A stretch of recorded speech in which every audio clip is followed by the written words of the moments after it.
Subscribe my channel Media 786. Don't forget, please watch video.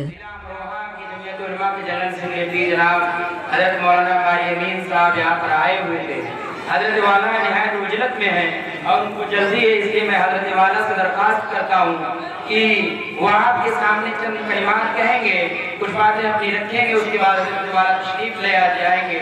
वो हमारे दरमियान आए, यही हमारे लिए बड़ी सआदत और खुशबख्ती की बात थी। अब आए, हम हज़रत वाला का निहायत इबादत और इहतराम के साथ दरख्वास्त करते हैं कि हज़रत वाला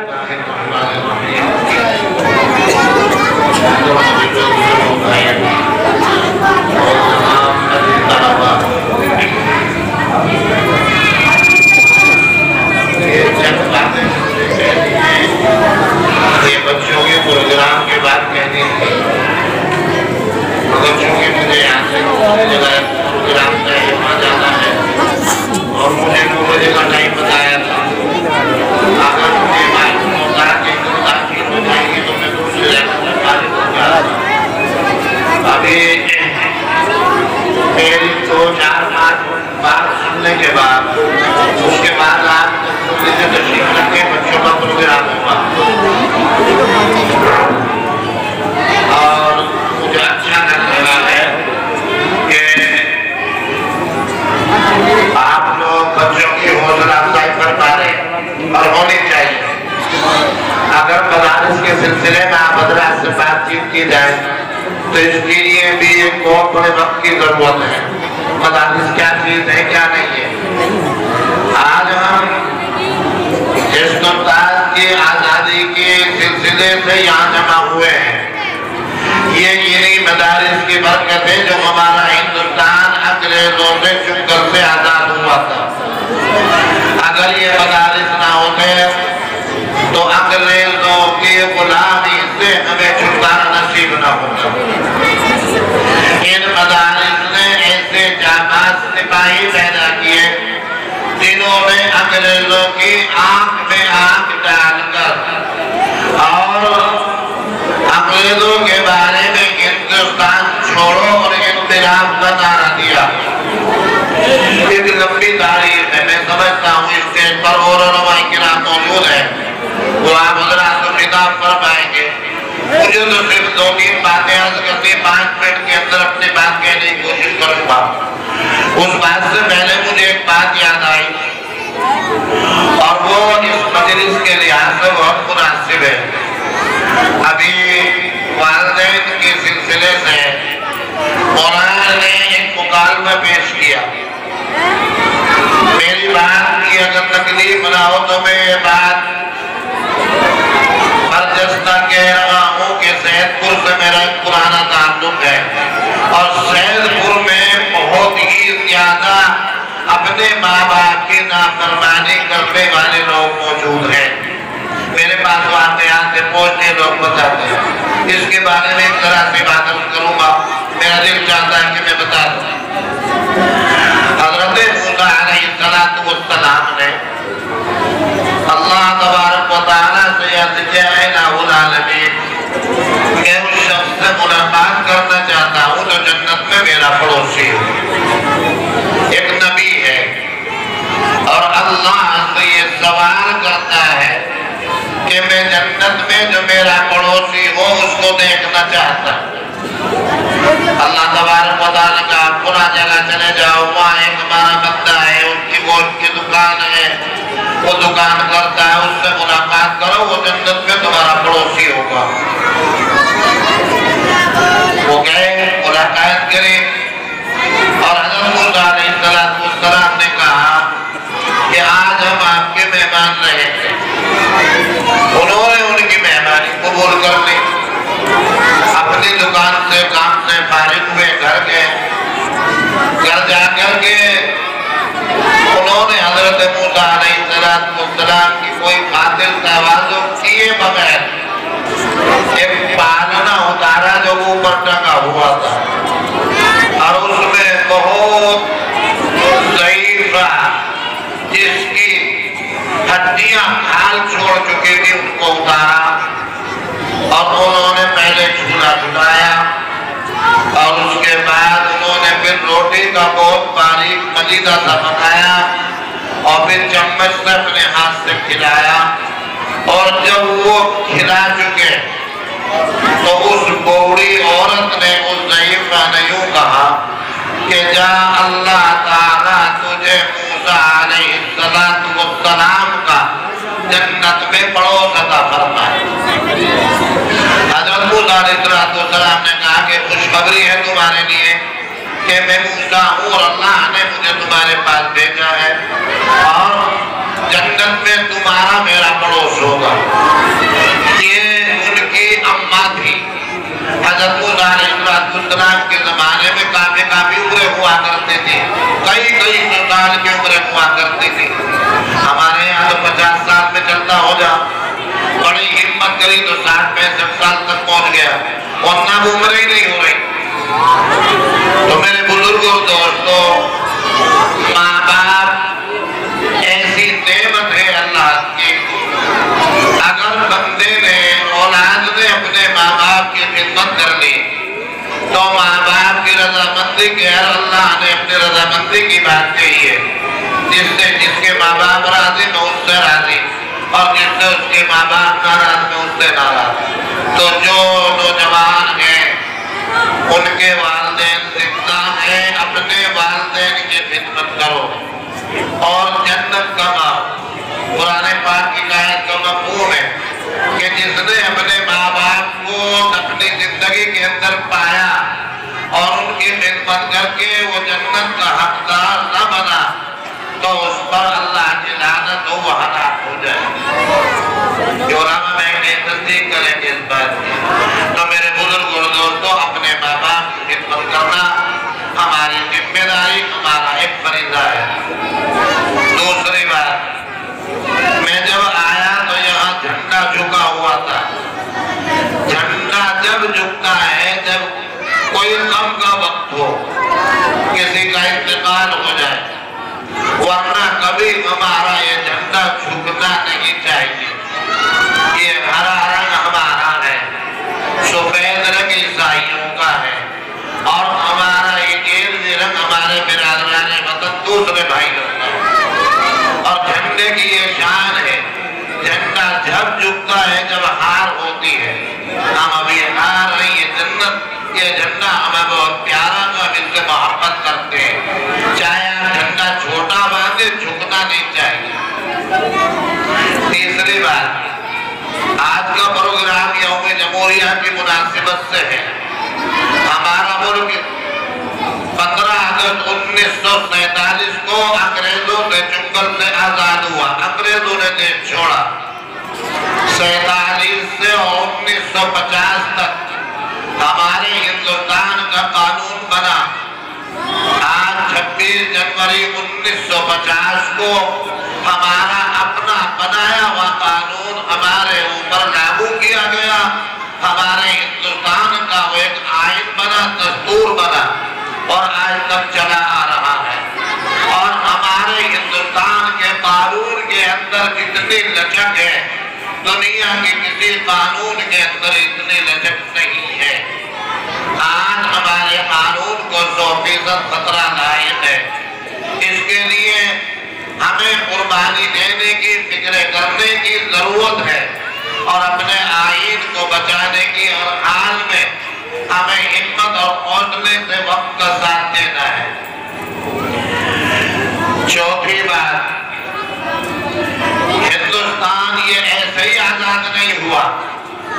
बस 2-3 बातें अर्ज करूंगा बहुत मुख्तसर, हो सकता तफसीली बयान उलमाए किराम आपके सामने पेश करें।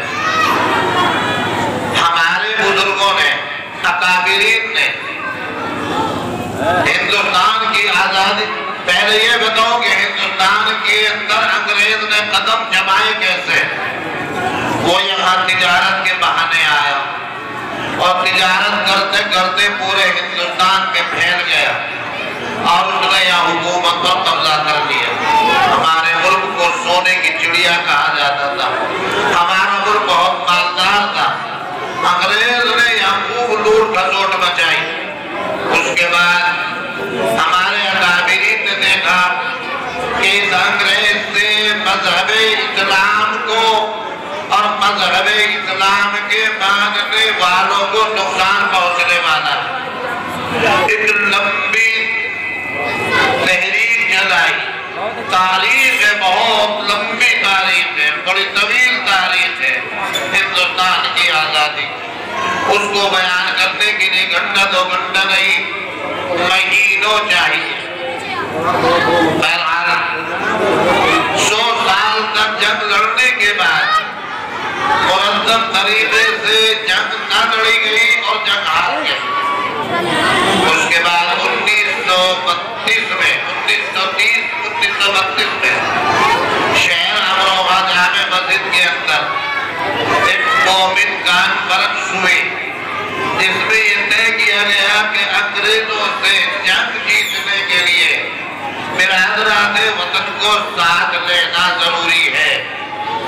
अब उनको साथ लेने के लिए मसला ये सामने आया कि किसको साथ लिया जाए और किसके जरिए से हिंदुस्तान के मुस्लिमों को, अपने हिंदू भाइयों को, बिरादरान वतन को किस तरह साथ लिया जाए। तो तय ये हुआ कि महात्मा गांधी को पूरे हिंदुस्तान का सफर कराया जाए। फिर सवाल हुआ खर्च कहाँ से आएगा, तो हमारे बुजुर्ग ने किया कि मुसलमान चंदा देकर उनका सफर खर्च बर्दाश्त करेंगे। महात्मा गांधी को 1932 में हिंदुस्तान का लीडर बनाया और बिरादरान वतन को साथ लिया और फिर अंग्रेजों से मुकाबले के लिए तैयारी हुई। उसके बाद जो जंग लड़ी है सबने मिलकर के, तो जब तक अंग्रेज हिंदुस्तान से नहीं भागा उस वक्त तक हमारे अकाबिरीन और बिरादरान वतन चैन से नहीं बैठे। तो ये हिंदुस्तान यूं ही आजाद नहीं हुआ। अंग्रेज जानता था कि इनकी रहनुमाई और रहबरी करने वाले उलमा हैं। उसने उलमा को गिरफ्तार करके जेल के अंदर डालना शुरू कर दिया। उलमा जेल में जाते रहे, कहीं फांसी दी गई, कहीं काले पानी की सजा दी गई। काले पानी की सजा एक जजीरा है समंदर में, वहां भेज दिया जाता और वहां से लोग वापस न आते, वही इंतकाल हो जाता। और इस मरीजों ने बस नहीं किया, वहां ऐसी सजा दी जाती कि इंसान उलमा को भूखा रखा जाता, जहरीले जानवर छोड़े जाते, उनको उनके लिए आंसू गैस का इंतजाम किया जाता और उनको तेजाब में बुझी हुई सलाखों से उनको सताया जाता और उसके बाद उन्हें जहरीले जानवरों के हवाले कर दिया जाता और वो उसको डरते और वो मर जाते। एक मरतबा हमारे चंद उलमा को अंग्रेज ने फांसी का हुक्म दिया। बराबर में अंग्रेज का दफ्तर है, पीछे उलमा का खेमा है, उसमें तमाम अकाबिरीन एक दूसरे से बगलगीर हो रहे हैं, मुआनदा कर रहे हैं। अंग्रेज ने पूछा, इन्हें सुबह फांसी लगनी है और ये खुशियां मना रहे हैं, तो उनमें से हमारे एक बुजुर्ग ने जवाब दिया कि हमारी शहादत का इंतजाम हो गया, हम सुबह को जन्नत में चले जाएंगे। हमारी जिंदगी में इससे बड़ी खुशी और क्या हो सकती है कि हमें जन्नत मिल जाए। अंग्रेज ने फांसी कैंसिल कर दी कि इन मौलवियों को इनकी जिंदगी में खुश नहीं होने देना। ये जो पाकिस्तान वाला रोड है दिल्ली से जाता पानीपत होते हुए, इस पूरे रोड में कोई तरफ ऐसा न था जिस पर किसी बुजुर्ग और आलिम की लाश तक भी न थी। आज उससे ज्यादा खतरनाक दौर हमारे सामने। हमारे मुल्क के बहुत सारे महकमे फरोख्त हो चुके हैं, दूसरी कंपनियों ने हमारे मुल्क के अंदर कदम जमा लिए हैं, मुल्क कंगाल हो चुका है। आज फिर वो दौर हमारे सामने है। हमारे उलमा ने आज भी कमर बांधी, कमर बस्ता हुए कि हम अपने मुल्क को बिकने नहीं देंगे और अपने दस्तूर को कैंसिल नहीं होने देंगे, फिर दस्तूर की हिफाजत करेंगे। आजकल पूरे उलमा इसी पर मेहनत कर लगे हैं। मेरे बुजुर्गों और दोस्तों, जब अंग्रेजों से मुकाबला था तो ये सुल्तान ने बात कही थी, बड़ी मशहूर बात है कि गीदड़ की 100 साल की जिंदगी से शेर की 1 दिन की जिंदगी बेहतर है। मतलब ये था कि बहादुर बन के जियो, मुल्क के लिए, अपने मजहब इस्लाम के लिए अपनी जानों को कुर्बान करना सीखो। वो तो आज ना कल, कल ना परसों आ ही जानी है। हमारे बुजुर्गों की कुर्बानियों से ये हिंदुस्तान जिंदा हुआ है। और कुर्बानी ऐसी न थी, अंग्रेजों से बिल्कुल आमने सामने मुकाबला किया है बड़े बड़े अकाबिरीन ने। मौलाना अबुल कलाम आजाद रहमतुल्लाह अलैह को जेल के अंदर डाला गया। महात्मा गांधी साथ थे, 1 साल की सजा हुई। मौलाना अबुल कलाम की अहलिया गांधी जी से यूं कहती है कि गांधी जी, मौलाना और आप मिलकर जो तहरीक का काम कर रहे थे, जो हिंदुस्तान की आजादी के लिए तहरीक चला रहे थे, मैं उस तहरीक का काम खुद करूंगी, आप किसी आदमी को तलाश ना करें।